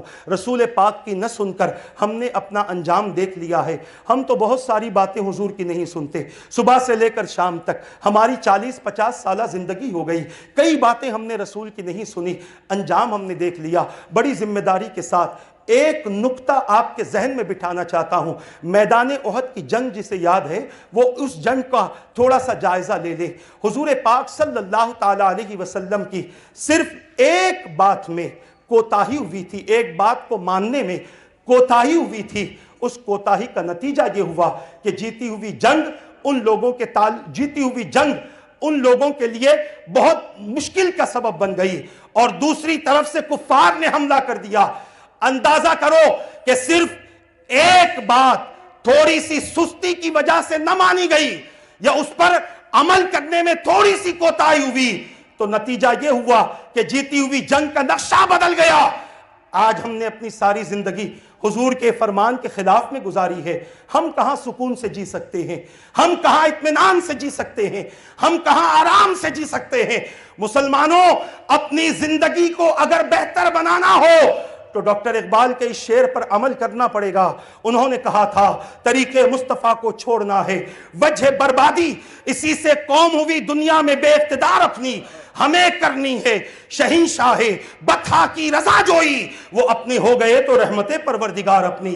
آج ضرورت ہے ہر مسلمان کو یہ میلاد النبی کا جلسہ صرف ہائے اور ہلے کے لیے نہیں بنایا جاتا، بلکہ اس لیے آپ کو یہاں پر جمع کیا جاتا ہے کہ یہاں سے آپ اللہ کے رسول کی سیرت سیکھیں، اللہ کے رسول کی محبت سیکھیں، اللہ کے رسول کا عشق سیکھیں، اور کیسا عشق تھا صحابہ کرام علیہم رضوان کا۔ چند مثالیں دے کر اپنی گفتگو کو کو مکمل کر لوں۔ حضرت خواجہ نظام الدین اولیاء رحمت اللہ تعالی علیہ ارشاد فرماتے ہیں اپنے ملفوظات میں کہ حضرت سیدنا ابو بکر صدیق رضی اللہ تعالیٰ عنہ روزانہ صبح فجر سے پہلے حضور کے حجرہ مبارک کے باہر کھڑے ہو جاتے اور انتظار کرتے کہ حضور باہر تشریف لائیں۔ جب حضور باہر تشریف لاتے سوال کرتے اے ابو بکر اتنی صبح صبح کیوں آ گئے؟ حضرت ابو بکر صدیق عرض کرتے کہ یا رسول اللہ میں چاہتا ہوں کہ آپ کا چہرہ سب سے پہلے میں دیکھوں، میرے بعد سب دیکھیں۔ یہ حضرت ابو بکر صدیق رضی اللہ تعالیٰ عنہ کی کیفیت ہے۔ اور بات آ گئی ہے تو میں بتاتا چلوں، یہی خواجہ نظام الدین اولیاء رحمت اللہ تعالیٰ علیہ کے تعلق سے کسی نے پوچھا حضرت محبت کسے کہتے ہیں؟ تو آپ نے فرمایا محبت حب سے بنا ہے۔ حب میں دو حرف ہیں، ایک ہا ہے اور ایک با ہے۔ اس میں جو ہا ہے وہ روح کا ہا ہے، روح میں اخیر میں ہا ہے، اور اس میں جو با ہے وہ بدن کا با ہے۔ تو گویا رسول سے محبت یا محبت کسی سے ہو تو روح سے بھی ہو اور بدن سے بھی ہو، روح سے بھی ہو اور بدن سے بھی ہو۔ کسی نے کہا حضرت محبت کرنے والوں سے، محبت سے کوئی خوشبو بھی پیدا ہوتی ہے؟ تو آپ کے ایک مرید کھڑے ہو گئے، انہوں نے کہا اس کا جواب میں دیتا ہوں۔ میرے خواجہ نے اپنا ایک جبہ جو خاص تھا، عام طور پر پہنتے تھے، وہ جبہ مجھے دے دیا، میں نے اسے لے لیا، تبرک کے طور پر گھر لے گیا، اپنے گھر کی الماری میں بند کر دیا۔ مگر جب سے وہ گھر میں لے گیا، میرے گھر میں خوشبو کی ضرورت محسوس نہ ہوئی، پورا گھر خوشبودار، پورے گھر میں خوشبو آ رہی تھی۔ عزیزان ملت اسلامیہ، اس کے بعد وہ فرماتے ہیں کہ تھوڑے دن میں نے اس کرتے کو ویسے ہی رکھا، میں سمجھا کوئی مہنگا عطر استعمال ہوا ہوگا اسی لیے اس میں خوشبو آ رہی ہوگی، مگر خوشبو کم نہیں ہوتی تھی۔ آخر کار میں نے آزمانے کے لیے اس جبے کو پانی میں ڈال دیا، پانی سے نکالا، مگر خوشبو کپڑے سے جدا نہ ہوئی۔ یہ معاملہ میں نے آ کر خواجہ سے عرض کیا، اے محبوب الہی آپ کے کرتے کی شان یہ ہے کہ خوشبودار ہے، پانی میں ڈالنے سے بھی اس کی خوشبو نہیں جاتی۔ تو خواجہ نے فرمایا اے قاضی صاحب یہ محبت کی خوشبو ہے، پانی سے نہیں دھلتی، یہ محبت کی خوشبو ہے۔ تو جو نبی کی محبت میں اپنی زندگی گزارتا ہے، آپ نے شاید سنا ہو نہ سنا ہو، میں نے پڑھا ہے حضور پاک صلی اللہ تعالی علیہ وسلم کے چاہنے والوں کے جسم میں اللہ خوشبو پیدا کر دیتا ہے، اور حضرت ابو بکر صدیق رضی اللہ تعالیٰ عنہ کے جسم سے بھی خوشبو آیا کرتی تھی۔ میرے پیارے آقا صلی اللہ علیہ وسلم کے پیارے دیوانوں، یہ حضور پاک صلی اللہ تعالیٰ علیہ وسلم کی ذات ہے۔ حضرت فاروق اعظم رضی اللہ تعالیٰ عنہ نے میرے آقا صلی اللہ علیہ وسلم سے بے پناہ محبت کی ہے۔ حضور کے انتقال کی خبر آپ کو برداشت نہیں تھی، حضور کے وصال کی خبر آپ کو برداشت نہیں تھی، یہ محبت نہیں تو کیا ہے؟ حضرت عثمان غنی رضی اللہ تعالیٰ عنہ نے حضور پاک صلی اللہ علیہ وسلم سے بے پناہ محبت فرمائی ہے، اور اتنی محبت فرمائی ہے کہ رسول کچھ فرماتے عثمان غنی رضی اللہ تعالیٰ عنہ پیش کر دیتے۔ یہ ایک ایسے واحد صحابی ہیں جنہیں رسول نے کئی مرتبہ جنتی ہونے کی خوشخبری عطا کی ہے۔ حضرت سیدنا علی مرتضیٰ رضی اللہ تعالیٰ عنہ، آپ کی کیفیت یہ ہے کہ صلح حدیبیہ کے موقع پر آپ نے جب ایگریمنٹ بنایا تھا تو محمد الرسول اللہ صلی اللہ علیہ وسلم لکھا تھا، تو کافروں نے کہا ہم انہیں رسول مانتے تو اس کی ضرورت کیا تھی، لہٰذا یہ مٹا دو۔ میرے آقا نے فرمایا اے علی رسول اللہ کو مٹا دو۔ میرے آقا سے عرض کرنے لگے حضور علی میں اتنی ہمت نہیں ہے کہ اس پر اپنا قلم چلا سکے، یہ ادب ہے اور یہ محبت ہے میرے آقا صلی اللہ علیہ وسلم سے، اور یہی محبت خاتون جنت رضی اللہ تعالیٰ عنہ کی ہے۔ کیا کیفیت ہے؟ ام المؤمنین عائشہ صدیقہ رضی اللہ تعالیٰ عنہ ارشاد فرماتی ہیں کہ اگر ہو بہو حضور جیسا عمل کرتا ہوا کسی کو دیکھنا ہو تو خاتون جنت کو دیکھ لو۔ خاتون جنت ہو بہو رسول پاک جیسا عمل کرتی ہے، اور یہی کیفیت حضور پاک صلی اللہ علیہ وسلم کے کئی عاشقوں کی رہی، چاہے وہ خواجہ اویس قرنی رضی اللہ تعالیٰ عنہ ہو۔ واقعات بیان کرنے کا وقت نہیں ہے ورنہ تفصیلی گفتگو ہوتی، ابھی تو موضوع شروع ہی نہیں ہوا، وقت ختم ہو گیا ہے، مگر جو کچھ میں نے آپ کے سامنے عرض کیا ہے اس کو اپنے ذہن میں بٹھا کر رکھو۔ یہی خواجہ اویس قرنی رضی اللہ تعالیٰ عنہ ہے جنہوں نے میرے آقا سے بے پناہ محبت کی ہے۔ حضرت خواجہ حسن حسن بصری ہیں، حضرت خواجہ جنید بغدادی ہیں، حضرت بایزید بستامی ہیں، حضرت خواجہ ابو الحسن خرقانی ہیں۔ عزیزان ملت اسلامیہ، خواجہ ابو الحسن خرقانی رضی اللہ تعالیٰ عنہ نے تو کیا پیاری بات بیان فرمائی، حضور کی محبت کس انداز کی تھی۔ آپ فرماتے ہیں کہ اگر کوئی رسول کا امتی اپنا کوئی ایک دن حضور کے فرمان کے مطابق گزار دے تو گویا اس نے حضور کی حاضری میں اپنا دن گزارا ہے۔ اتنی بڑی بات آپ نے بیان فرما دی۔ عزیزان ملت اسلامیہ، اسی طرح اور چلیں کہ صرف حضور پاک صلی اللہ تعالیٰ علیہ وسلم سے محبت کرنے والے اہل علم ہی نہیں تھے، سلاطین اسلام بھی تھے، شعراء کرام بھی تھے۔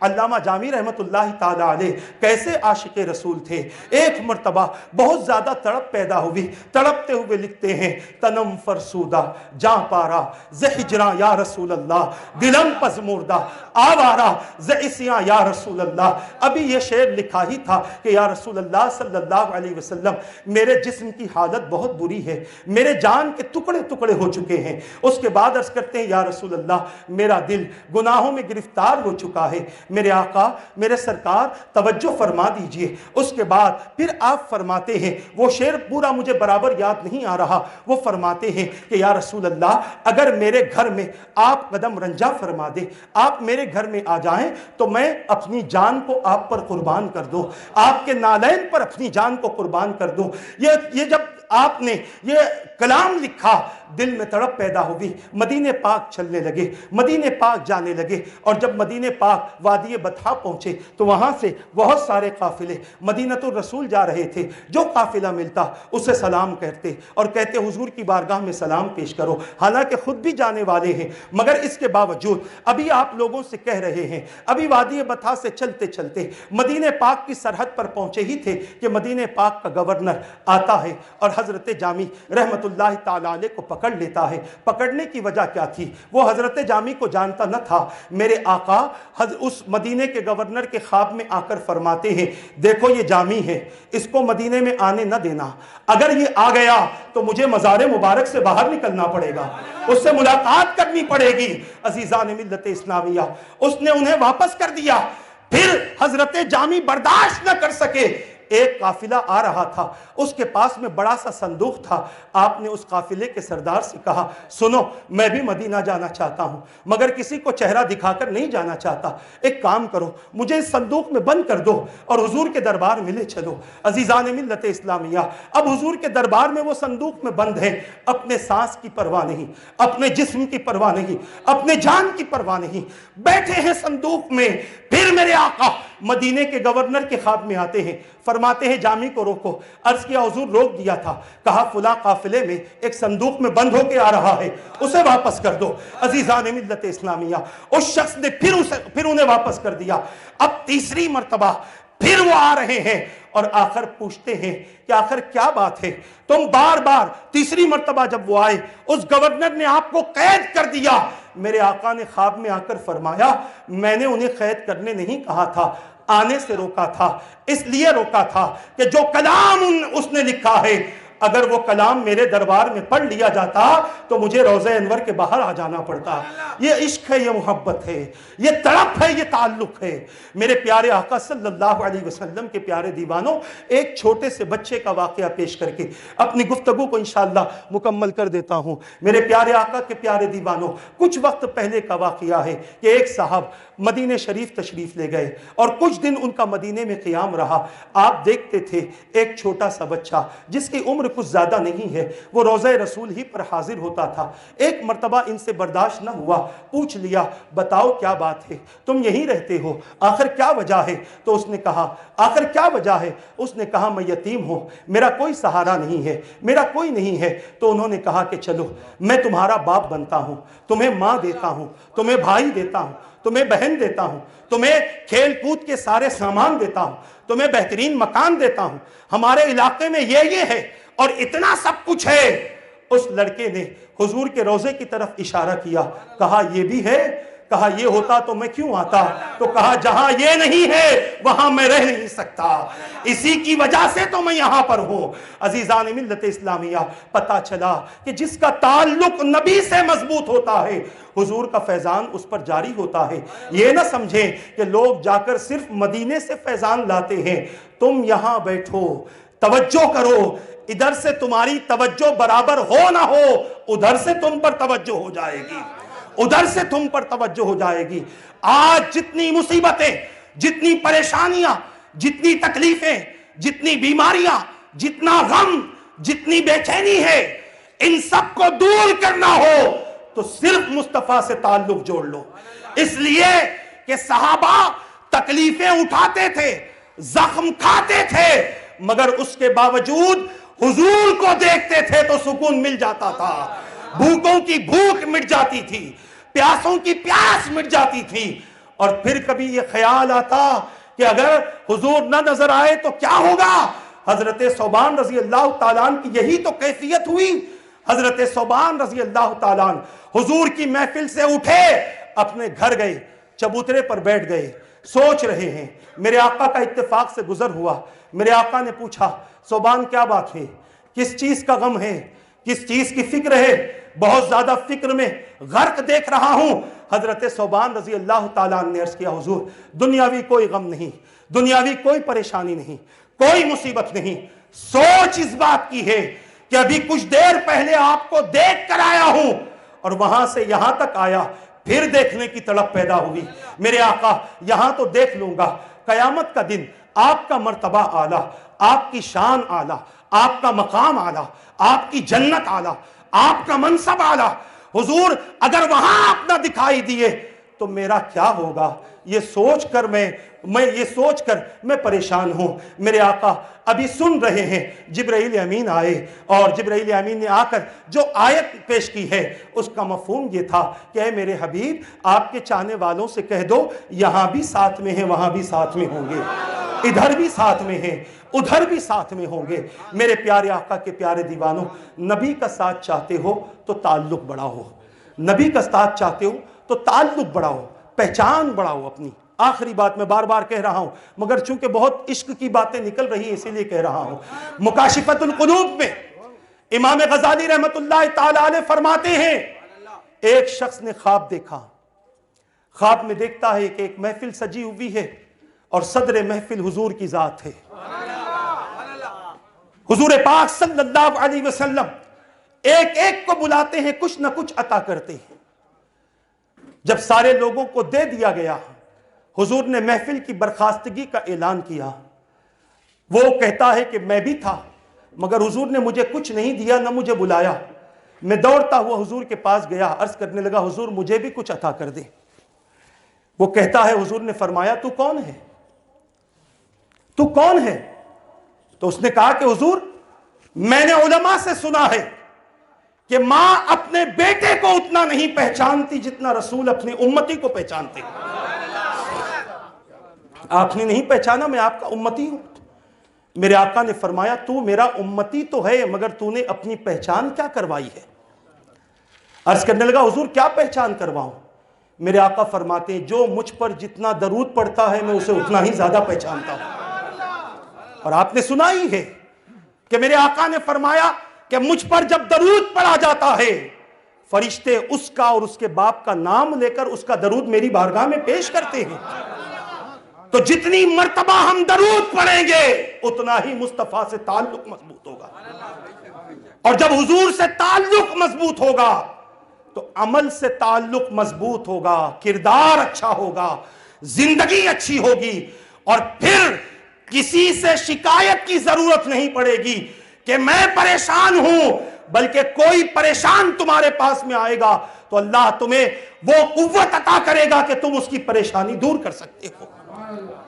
حضور سے تعلق جوڑو، اور یہ تعلق زبانی دعووں سے نہیں ہوگا، عمل سے ہوگا۔ یہ قصہ لطیف ابھی ناتمام ہے، جو کچھ بیان ہوا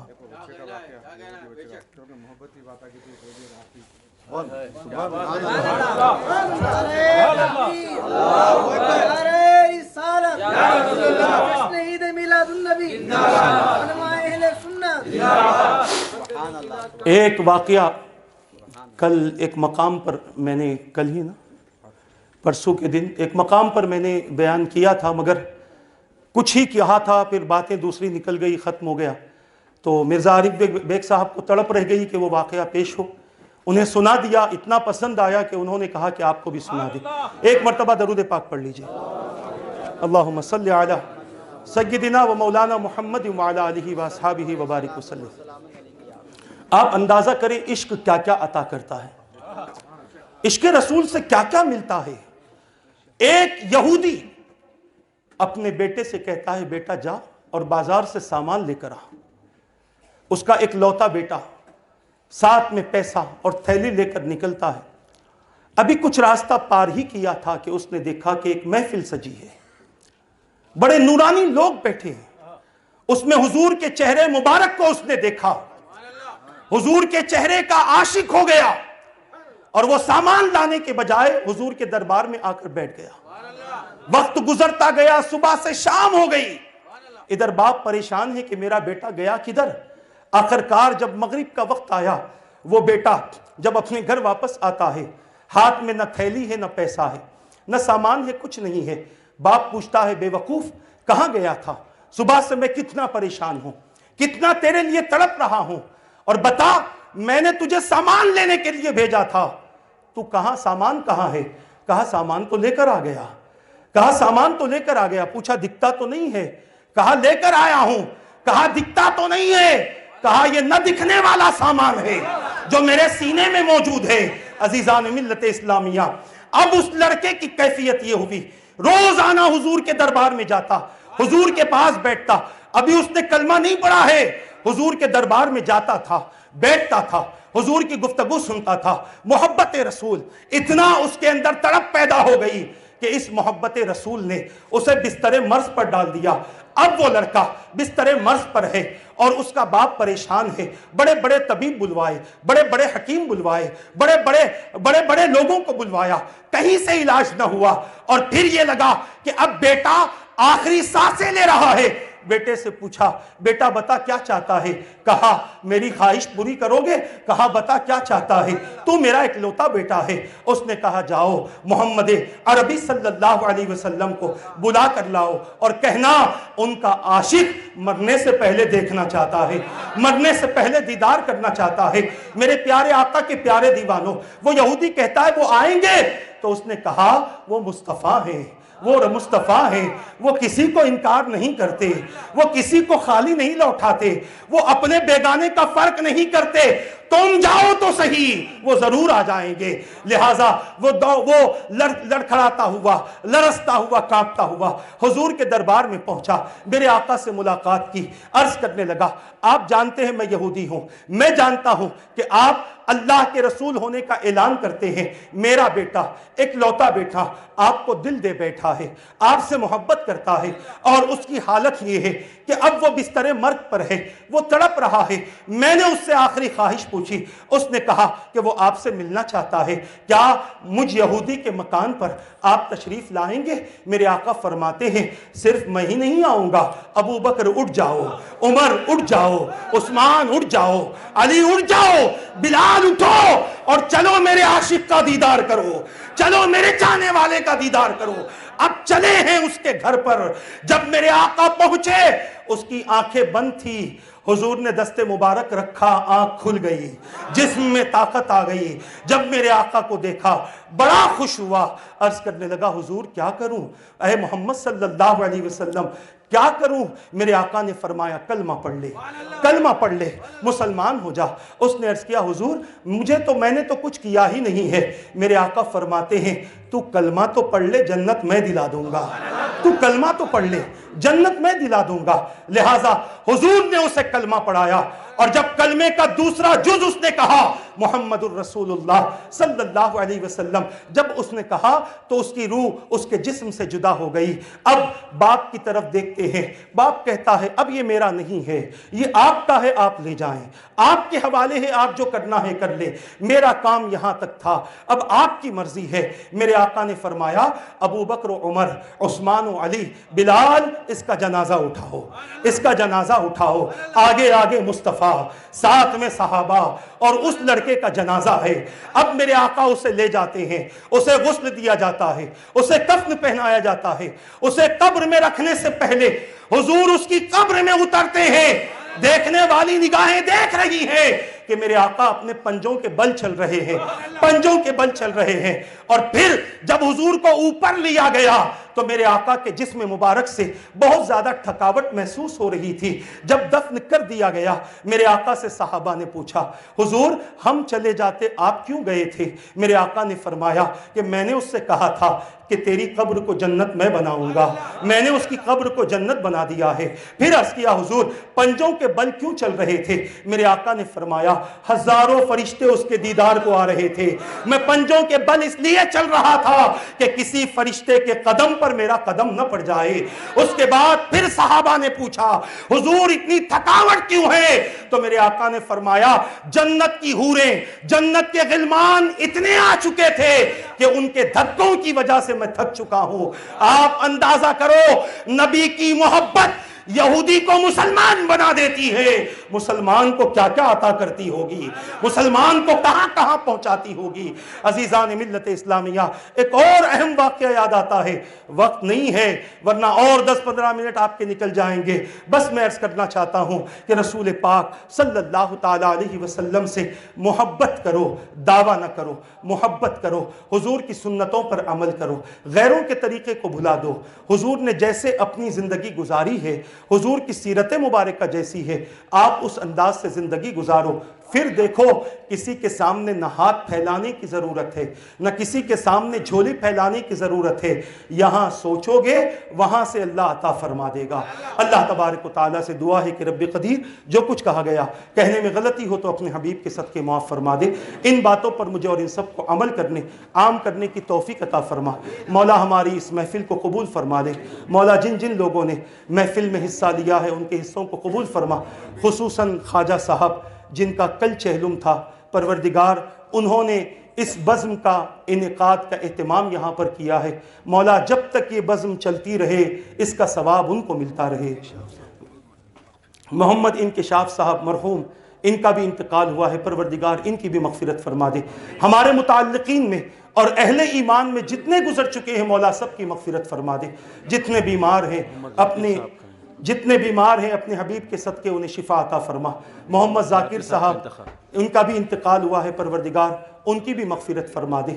اے رب قدیر، اے پروردگار اپنے فضل و کرم سے مولا ہمیں دشمنوں کے شر سے محفوظ فرما، ہمیں نفس کے دھوکے سے محفوظ فرما، شیطان کے فریب سے محفوظ فرما۔ اے رب قدیر ہمارے بیماروں کو شفا عطا فرما، پریشان حالوں کی مدد فرما، جو تکلیف میں ہیں ان کی تکالیف دور فرما، بے روزگاروں کو روزگار عطا فرما، تجارت کرنے والوں کو حلال جائز روزی نصیب فرما، تجارت میں برکت عطا فرما، حاسدین کے حسد سے بچا، اشرار کی شرارتوں سے بچا، فتین کے فتنوں سے بچا۔ مولا جو بے اولاد ہیں انہیں اولاد کی خوشیاں عطا فرما، اولاد کو ان کے والدین کی آنکھوں کی ٹھنڈک بنا دے۔ اے رب قدیر جو بچے بچیاں شادی کی عمر کو پہنچ چکے رشتوں کے انتظار میں ہیں ان کے لیے نیک رشتوں کا انتظام فرما دے۔ ہم میں سے جن کے والدین زندہ ہیں صحت و عافیت کے ساتھ ان کا سایہ دراز فرما، جن کے والدین یا ان میں سے جو کوئی گزر چکے مولا ان کی قبر کو فردوس بنا دے، جنت الفردوس بنا دے، اعلیٰ سے اعلیٰ مقام انہیں نصیب فرما دے، اعلیٰ سے اعلیٰ مرتبے انہیں نصیب فرما۔ ان کے غائبانے میں زمین پر ہمیں نیک کام کرنے کی توفیق عطا فرما تاکہ اس کا ثواب ان کی روحوں کو ملتا رہے۔ گناہوں سے برائیوں سے ہماری حفاظت فرما، ہمارے نوجوان بچے بچیوں کو زنا سے محفوظ فرما، ہمارے معاشرے کے افراد کو شراب سے محفوظ فرما، جوے سے محفوظ فرما، سٹے سے محفوظ فرما دے۔ مولا پروردگار کفر سے ہماری حفاظت فرما، شرک سے ہماری حفاظت فرما، بدعات و خرافات سے ہماری حفاظت فرما۔ مولا تیرے حبیب کے عشق کا ایک حصہ ہمیں عطا فرما دے، تیرے حبیب کے عشق کا ایک حصہ ہمیں عطا فرما دے۔ جب تک زندہ رہیں ایمان کی سلامتی کے ساتھ زندہ رکھ، جب آخری وقت آئے کلمہ پڑھتے ہوئے نبی کا دیدار کرتے ہوئے موت نصیب فرما دے برحمتک یا ارحم الراحمین وما علینا الا البلاغ۔ السلام علیکم۔ ایک اعلان سماعت فرما لے، انشاءاللہ 9 اور 10 فروری 2019 یعنی ابھی 2 مہینے بچے ہیں، سنی دعوت اسلامی کا 2 روزہ ریاستی سنی اجتماع عیدگاہ میر عالم حیدرآباد کی سرزمین پر زو پارک کے قریب میں منعقد ہونے والا ہے۔ 9 اور 10 فروری کی تاریخ یاد رکھیں اور اس تاریخ کو آپ دوسروں تک پہنچائیں۔ ابھی 2 مہینے بچے ہیں، جس قدر ہو سکے آپ اس اعلان کو لوگوں تک پہنچاتے رہیں۔ السلام علیکم ورحمۃ اللہ وبرکاتہ۔